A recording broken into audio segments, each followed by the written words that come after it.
to my channel. Gabby here, and I am going to be talking about plants today. I have something I find exciting. I don't know if you'll find it exciting, but I ordered some plants from a well-known YouTuber here, and he does Planted Aquariums, and his name is Paul, and I'll show you his card. Here we go. And then there's the back of his card. Okay, and he's PaulsPlantedAquariums on YouTube. So I'll leave his link down below to his channel, and you can check him out, see what it's like. He's got some wonderful, wonderful plants. So that's what we're going to talk about today. Plants. I don't have very many. I'm very low tech, I kind of feel, since, you know, I'm starting out with the plants slowly. I did have an Amazon sword in the beginning, and it didn't turn out too well. I don't really understand what happened. Couldn't really tell you. I'm kind of thinking it was not enough lighting, but I don't really know. So now, before Paul's plants that I ordered from him, I had two starter Anubias. I'm not really sure which species it was. It's more of a curlier, thinner leaf.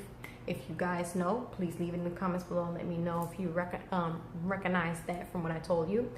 I ended up having that for maybe almost 2 months now, and it's starting to grow some leaves. Anubias in general is a very low-tech plant, and what I mean by low-tech is it doesn't require a lot of light. It doesn't require special substrates. It doesn't really require any ferts or fertilizers. You don't really have to add too many minerals or vitamins in your aquarium for the setup. You just have some gravel, you have some little lights because that's what you can afford. Fine, it will work. It will do. It'll grow slower. It's already a slow growing plant, but with some of the other things, might get it to just grow a little faster for you. So from PaulsPlantedAquariums, I ordered 2 Anubias nanas, if I'm correct on the species, and I ordered 1 Java fern, and so we're gonna try out that Amazon sword again. They're not too finicky, so we'll see if they work in the same. Wherever you get them from, whatever tank they're in, whatever type of living system that they are in, they go into your tank, they're gonna have a little time. They're gonna be shocked, they're gonna be stressed, just like fish get stressed, plants kind of stress out as well, because they're going into different water parameters, they're going into different water conditions. So they've been somewhere else for months, maybe from the seed growth. They've been in a different aquarium, or in the wild, or wherever you're getting your plants from, wherever the supplier got their plants from, is totally different from what you have in your own home, in your own aquarium, your own tank. So it's gonna take them some time. You have to give the plants some time. Just continue to do your water changes, continue to do your regular maintenance on your aquariums. And so I'm a low-tech girl, okay? So I'm not into keeping, all that extra stuff. I just, have those plants, I don't even know their names. I'm not in crypt, I'm just not, I'm just not in that stuff. Those little tiny carpeting plants. Right now, I just don't have the time to devote to high-tech plants. I just don't. I'm not saying you can't. Me personally, I don't. The plants that I have in there now that I got from Paul, I may be moving into something else, because I did tell you guys that I do have a new project coming up. So there's a hint for you as to what I'm getting ready to do. But what I wanted to show you here is, if you do decide to keep any low-tech plants, just like the ones I mentioned, there are some ferts or things that you can use to kind of keep the plant healthy, and to maybe to get it to grow just a little bit more. As far as Java fern and the Anubias species, they have a rhizome. It's like this thin type of stem, and then you have the leaf and the plant growing from it, and then at the bottom you'll find the roots. You do not want to submerge that in any type of substrate, because it will make the plant rot. It needs to breathe. So you can let it float. You could stick it to some type of decor. You could attach it to some driftwood or rocks or something with some twine or some thread or a fishing line if you have it.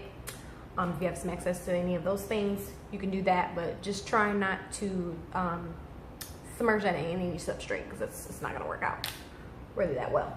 So I have two products here. They're from API. These are root tabs, and this is Leaf Zone. Now, this is what I'm using for right now. I know there are a ton of products out there. You don't have to tell me that. I've seen stuff from Sea Skim. I've seen stuff from Marine Land. I've seen stuff from lots of different aquatic based companies, and I've seen stuff. So I like to try out little things by little. Just like I showed you, there were a few water conditioners that I was trying and I wasn't really okay with them, so I switched to something else. You have trial and error here, people. Trial and error. That's what we're learning to do, right? When you start and you trial and error, you learn from your mistakes. Yes. But if you can avoid those mistakes, great. So you don't have to affect what you have going on in your aquarium. If you already know you've seen someone do it and they say, hey, it didn't work for me, just throwing it in your ear. Okay? So with these, you put these into your substrate and it promotes healthy roots. Healthy roots, it contains iron, and I just put a couple of these little tabs. You see I have 3 already. It's for, well, you just follow the directions here. This one says 6 tabs for 10 gallons, 10 US gallons, which would be 38 liters for those of you who convert to liters. I just put a couple in there. I put my plants in there, and I think you can change them monthly. They kind of dissolve. They're like those dissolving type of tablets. Maybe you can get closer so you can see what that looks like. Okay, pretty self-explanatory. And it won't harm your fish. Don't worry, it's not gonna harm your fish. Just follow the directions and you are good to go. So I got these from Petco, I think, or did I order these? No, I think I got these from Petco, and I ordered the Leaf Zone from Amazon, which was in a previous haul that I did, fish haul. I'll link that down below. It's also on my channel if you want to skim through it, do what you like. Okay, so I put these in my water, and so far so good. The first plants that I told you about, that I don't know the species of those, Anubias, their roots weren't bad.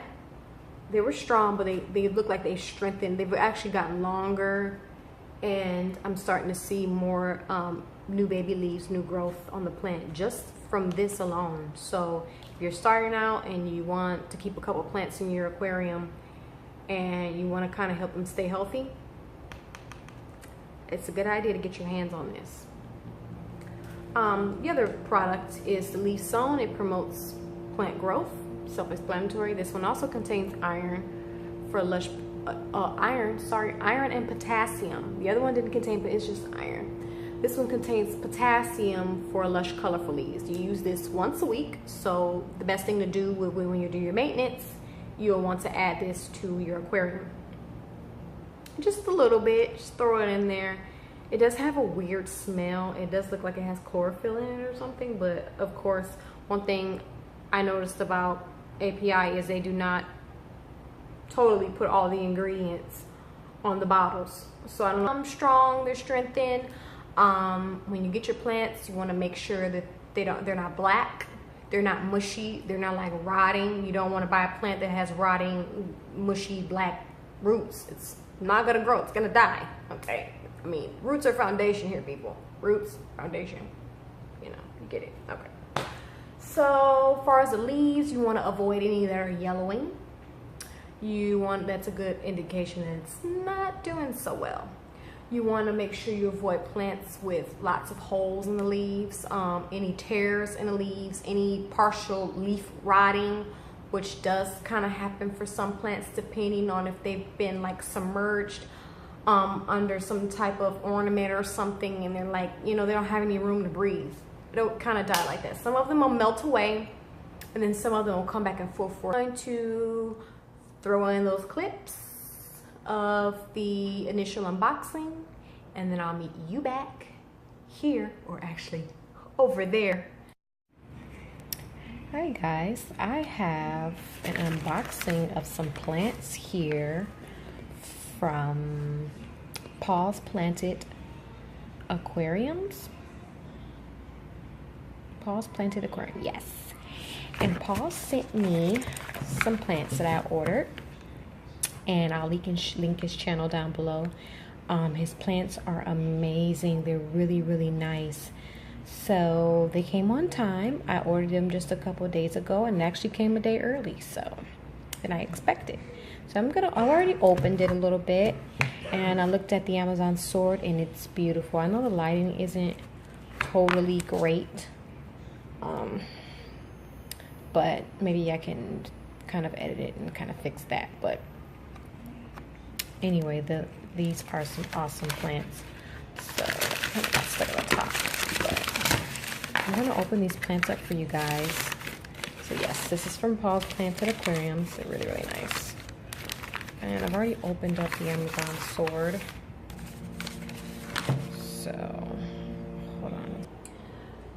Okay guys, so this is better, so much more light. Okay, so I'm gonna open these plants up. I've already opened this one. Look at this Amazon sword, you guys. Like, that is beautiful. It's a nice little starter Amazon sword. Very green, very healthy. Look at the roots. They're amazing. Really nice Amazon sword. I'm very happy. And then there's another one. Very nice Amazon sword. Okay, let's see what else is in here.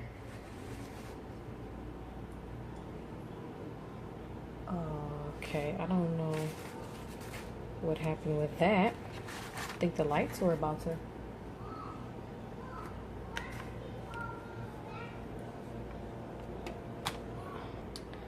Okay, sorry about that. I don't know. We had a little light problem there. Okay, so I'm gonna open up the rest of these. They just came in a little package like this. In here, I'll show you. Put in a little Ziploc bag. Very nicely packed. I'm gonna open these two up, and then we'll come back and I'll show you what they look like. Okay, you guys, I got two Anubias. I think they're Anubias Nana. I'm not really sure. I have a hard time with my with my Anubias species, but it looks really good. They're two small ones. Look how I mean, just for it to be so small, look at that. The roots are so great. And this is a Java fern. Amazing. And I already showed you the Amazon sword. Looks really good, guys. So yes, you can get your plants from Paul's Planted Aquariums. And I'm very satisfied with this. The shipping, cheap. It came quickly, and they are beautiful. So I'm gonna put them in the tank now. I'm pretty sure they are ready to be in some water. So once I do that, I will show you guys what it looks like inside the aquarium. I'll be back. Let's get a little closer so you can see the leaves. I'm not really sure what type of Anubias that is, but if you guys are relatively plant knowledgeable, please let me know if you know what that is. I have no idea. And then the one that you see here is the one of the Anubias Nanas, the small ones. They are huge. That's a small. So imagine what his medium and large look like. Crazy. And there's another piece of that Java fern that I just kind of threw in there. Some of these plants will not stay in this tank, so don't judge me on that. And then there's the other Anubias Nana back there. I'll get closer so you can see. Look how lush and nice those leaves are. One of them has a little hole in there, but I'm taking care of that. So yeah, there we go on there. And then you've seen the Anubias looks pretty good to me. And there's Blade bothering Daisy again. I think she might be preggers. I'm not sure. I'll probably do a separate video on her. Look at that. Blade, be nice. Don't be mean. And you just seen Lemon back there somewhere. Those are the babies. Say hi, babies. They are a month old. Month and 3 days or 2 days old. So yeah, one of them did die. One of them passed away. I'm not really sure what exactly happened with that. I just noticed that it was at the bottom of the aquarium, like the bottom of its little breeder box, and it was a little bit more pale. It didn't have clamped fins or anything, but it did have some like white. It kind of looked like it looked white. I didn't see any other visible signs of disease, and then the next day it was dead. I was really heartbroken. But they are doing well, actually. If you want me to do a video on kind of like the breeding process and what I kind of did, I mean, it's not really too much you can do with live bearers. Live bearers, they just kind of breed. But there was a couple little things that I kind of tweaked for my my females, and they gave me some beautiful little guys there. Pretty cool, huh? So those were my plants. Give you another side look, and then you can see that sword back there. There's a Java fern. So yeah, I'll link Paul's channel down below. I will also link the video where he shows his plants that he has for sale. So I will also link that video down below as well. I will link another couple of things down there for you for your reference. Okay, everyone. So you got to see my initial unboxing. You got to see what's inside my tank. So if you got to the end of this video, I really do appreciate you as always. And please share, like, and comment.